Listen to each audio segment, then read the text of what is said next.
Finance Minister Enoch Godongwana has presented his 2024 national budget and confirmed that National Treasury will tap into South Africa's 500 billion rand gold and foreign exchange contingency reserve account.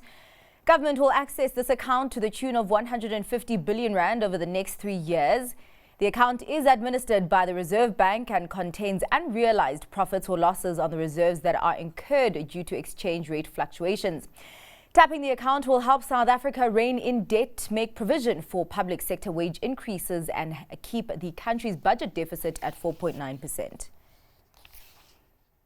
We will draw down 150 billion rand of the GFECRA balance once we have ensured that the sufficient buffers are available to absorb exchange rate swings and the solvency of the Reserve Bank is not compromised.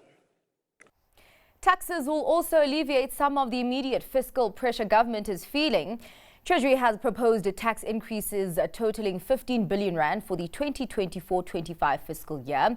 This will come from the state's decision to make no inflationary adjustments to the personal income tax tables and medical tax credits.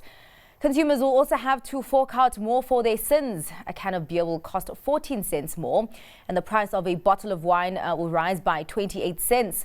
A pack of cigarettes will increase by 97 cents. South Africa will also implement a global minimum corporate tax with multinational corporations subject to an effective tax rate of at least 15%, regardless of where its profits are located. But in some good news, the government has proposed no changes to the general fuel levy or the road accident fund levy, which will provide tax relief of around 4 billion rand. Finance Minister Enoch Godongwana has proposed spending of 2.3 trillion rand in his 2024 national budget. Debt service costs of 382 billion rand will take a significant chunk out of that, while learning and culture will receive the lion's share at 480 billion rand. Social development will receive 382 billion and health will receive 271 billion rand. I want to remind South Africans that the message they should take away from this budget. Government is making the most out of its way with limited resources. We continue to support economic growth, reduce growth of government debt and the cost of debt, allocate more funds for core services, and provide the social wage. In news outside of the budget, inflation has quickened. Headline consumer inflation rose to 5.3% year-on-year in January. That's from 5.1% the previous month. Key contributors to the acceleration were cost increases for food, housing, utilities and transport. This dampens hopes for a rate cut anytime soon. At its last monetary policy meeting, the Reserve Bank said it wanted to see a clearer disinflation trend before cutting interest rates. The SARB likes to anchor inflation around the midpoint of its 3 to 6% target range. Lower commodity prices have taken the shine off Glencore's full-year results. The miners' adjusted earnings before interest, tax, depreciation and amortization halved during 2023. Given this and the need for the group to save for the acquisition of a 77% stake in Teck Resources' metallurgical coal business, Glencore has slashed its payout to investors. Shareholders will receive 13 US cents per share. This equates to a total distribution of $1.6 billion. Bidcorp has booked a profit rise for the food services company's half-year. Headline earnings per share rose 18.6%.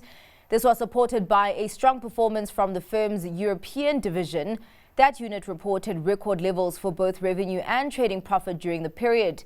Looking ahead, Bidcorp says that while cost inflation is decelerating, there are some challenges that could impact the business in the short term.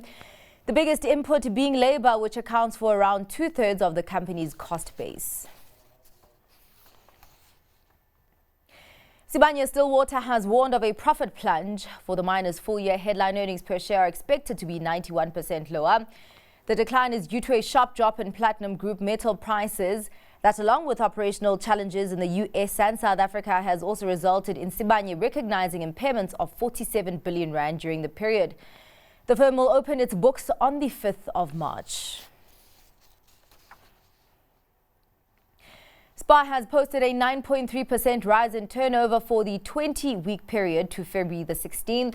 That's as the grocery retailer benefited from the strength of foreign currency against the rand.